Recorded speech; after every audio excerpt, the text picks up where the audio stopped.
From Deckard Shaw to Hernan Reyes, the Fast and Furious franchise has given us plenty of villains that we love to hate. But there's a new baddie on the horizon, and I'm pretty excited about the actor that got the role. Jason Momoa will be joining the franchise in Fast X, which I personally found out about 30 seconds into the trailer, cause I'm the kind of person that avoids plot details like the devil. It's just so much more fun when you get an exciting reveal like this. And when I saw Jason Momoa riding in on his motorcycle, planting what looked like a futuristic bomb under Dominic Toretto's car, I suddenly got the feeling that Fast X might end up being the best film of the franchise so far. Everyone was wondering where he'd turn up now that James Gunn is rebooting the entire DC franchise, and the news that he'll be making it to the Fast franchise gives me a lot of hope. It means that his career still has some fight left in it, and he'll be joining a long list of A-listers who have appeared in Fast and Furious films as villains. From the updates I've been getting, Momoa's character, who goes by the name Dante, will be kicking things up a notch, which is to say, he'll be the most ruthless villain the franchise has ever given us. But there's a problem. It has to do with a character we've seen a few too many times. Fast X will bring Cypher on for the third straight film, which isn't automatically a bad thing. Cypher is probably one of the most compelling villains in the entire franchise, but the thing is, most villains from this universe only appear for one film. That helps the writers give each villain their own arc, and lets them move on to something new with each subsequent film, which makes Cypher's triple whammy a bit strange to me. Her whole cyber terrorist gimmick is wearing a little thin, although it was pretty awesome the first time we saw it in The Fate of the Furious. Her story seemed like it had wrapped up pretty nicely in that film, but she came back for Fast 9, and now she's returning in Fast X as well. Now, I'm not saying that having two villains in a film won't be fun. They've done it before in Furious 7, and it worked out great that time, but things were also quite different in that film.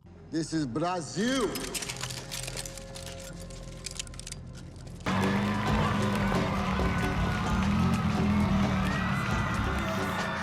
Both the villains were brand new, rather than being recurring characters. Not to mention, Cypher's story in Fast 9 ended with a cliffhanger, so the writers had to bring her back at least one more time. But that might actually be the source of the problem here. This is because Cypher stole Jacob Toretto's thunder in Fast 9, which is just such a huge tragedy. I'm not the only Fast and Furious fan that'd been waiting for John Cena to show up. It really seemed like it was a matter of time before they brought him on. So, when the news broke out, I was really looking forward to seeing what he would do with the character of Jacob Toretto. Unfortunately, the presence of Cypher didn't really give him a chance to shine. He could have done so much more, maybe even giving us a repeat of what we saw with Hobbs. Perhaps Toretto could have even teamed up with Hobbs and Shaw for another awesome spin-off, but there's no way to know now. Cypher might ruin Momoa for us as well, or at the very least, distract us from the guy we're really looking to see. There's a lot to look forward to when it comes to Momoa appearing in Fast X, not the least of which is how he feels about the part. Momoa is super excited to finally play a villain. I know, his first major role on Game of Thrones was technically kinda villainous, but pretty soon he became just another noble savage, so he never got the chance to be a proper villain, which seems like a real missed opportunity in my view. Momoa might be a really nice guy, but you wouldn't know it just by looking at him. Let me put it this way. If I saw a guy that looked like Momoa walking towards me, I'd cross over to the other side of the street. Fast. He just has a menacing look about him, which makes it so hilarious that he's actually such a sweetheart. Momoa's gone on record to say that he's excited to drop the whole good guy routine. The role of Dante will give him the chance to let his freak flag fly, which brings me back to my main point. Did they really have to bring Cypher back again? I mean, I get it. She still has some story left in her, but that's a corner that the filmmakers wrote themselves into. I'm hoping that she has a smaller role than in the last two films, because if she doesn't, Dante will never reach his full potential. Even though I like to be optimistic, I just can't see Cypher having a small part in Fast X. The momentum won't allow it, but there's at least one little detail that the movie can add which would take Dante to another level. We need the franchise franchise to be all about cars again, and the introduction of Dante will give them the chance to do that. The series used to be all about drag racing, but for the past decade or so, the focus has been on Toretto's globe-trotting adventures.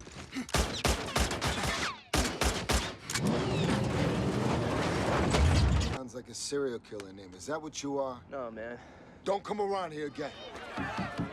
Almost treating him like a superhero, and treating the cars we used to love like little more than props on the set. So it's been a while since we've had a villain who was obsessed with cars. Could Dante change that for all of us? The last time we got a car-centric villain was in Fast 6, with the character of Owen Shaw, and even he wasn't much of a racer, nor did his heists involve stealing cars. He basically just used cars to go to and from the scenes of his heists, which is kind of boring in my opinion. Considering how long it's been since we've had a villain who loves cars as much as Dom, it would make a lot of sense for Momoa's character to be a street racer. We know he rides a Harley, and he's been pretty vocal about how much he loved riding it around on set. So even if he's not a car guy, I'll still be satisfied if his motorcycle is more than just something he uses to get around. Cause at the end of the day, based on the plot points that have been released so far, Fast X and the character of Dante in general is meant to pay tribute to a bygone era. Dante is the son of an old Fast and Furious villain, more specifically Hernan Reyes, that Brazilian drug lord that Dom and his crew defeated back in Fast 5. Remember him? Turns out he had a son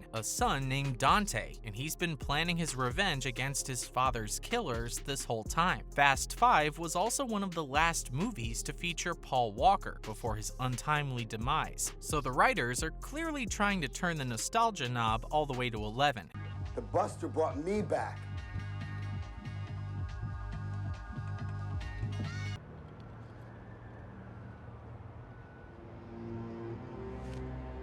The thing is, Cypher is a character from later on in the franchise. She'd seem a bit out of place in a movie that pays tribute to the early days. One thing's for sure, Dante absolutely needs to be a racer in some way, shape, or form. It's the only way to make his character a proper tribute to the first few movies we all loved. That's what the Fast franchise needs to do to give us the villain we deserve. See you in the next video.